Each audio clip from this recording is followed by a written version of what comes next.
I mean, this is the second of his guitar collections because he actually sold a lot, a decade or so ago. And so what we see here is a lot of his early stuff that he decided to keep that was really of value to him as a person, and stuff that he's bought since that time. So with regards to all the artwork and everything else and the fish that you see around you, yeah, because he used to have it all on display at the house. I mean, the fish adorned his bar.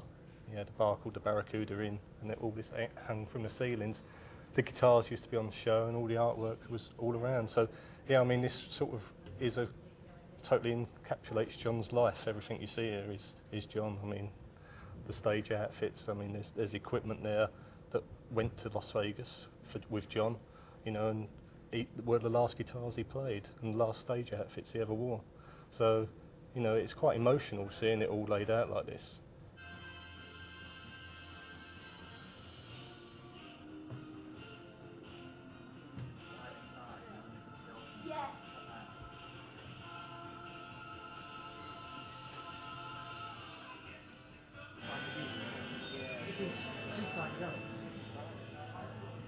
Well, I think it's fair to say John was fairly obsessive about collecting guitars, and was collecting pretty much from the moment he could afford to buy an extra guitar way back in the 60s when he first became famous. And it's something that snowballed, and I think he collected guitars A to use, always trying to perhaps get a better example of something that he might have got already, but wanted to sort of improve the model. But then he also collected guitars because they were a nice shape, a nice colour. I mean, there are some guitars here which from the 60s which are he describes as trashy or junk, but because they're so tacky, he liked having them on the wall just as objects. So he bought for all different reasons. And most of the guitars actually he didn't play himself. He only was a bass player who didn't play six-string guitar. So a lot of the guitars simply were bought to form part of the collection because it was yet another model which you have to make the set.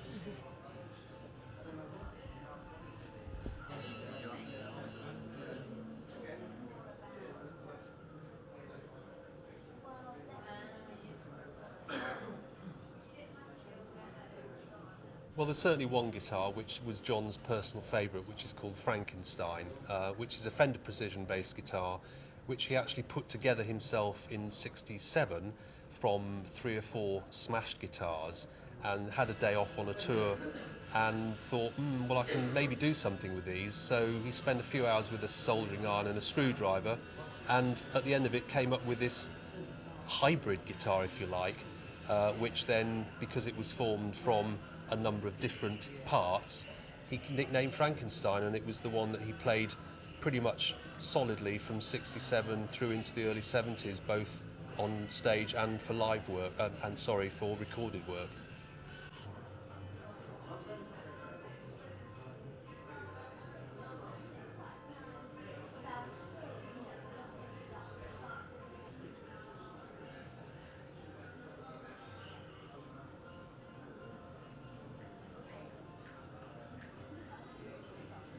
Well, tonight is a private charity show in aid of the Teenage Cancer Trust, which is a charity that The Who in particular have supported. I mean, they've raised nearly £2 million in the last 3 years for the Cancer Trust.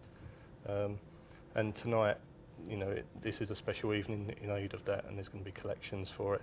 And we've got a silent auction going on of a few items that the band have given over for tonight, a couple of signed posters and a box set of live albums, which are, rare, limited edition. So I think there's about 300 people coming tonight, and I've got to speak in front of them later, so I'm a bit concerned about that. But yeah, I mean, tonight is very different from tomorrow when the auction opens for viewing to the public. Sunday there's a guided tour showing people around, and then Tuesday the main event, which lasts all day. It's in 2 sessions and lasts from about 9 till 5:30, all in all. But yeah, tonight is mainly a fundraiser for one of John's favourite charities and the Who's favourite charities.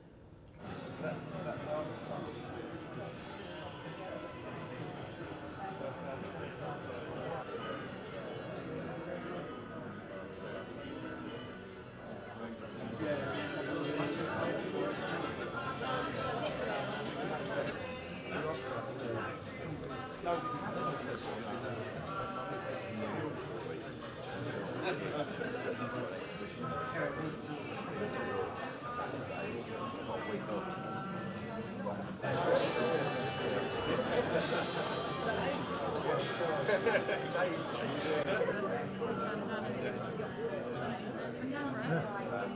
one says.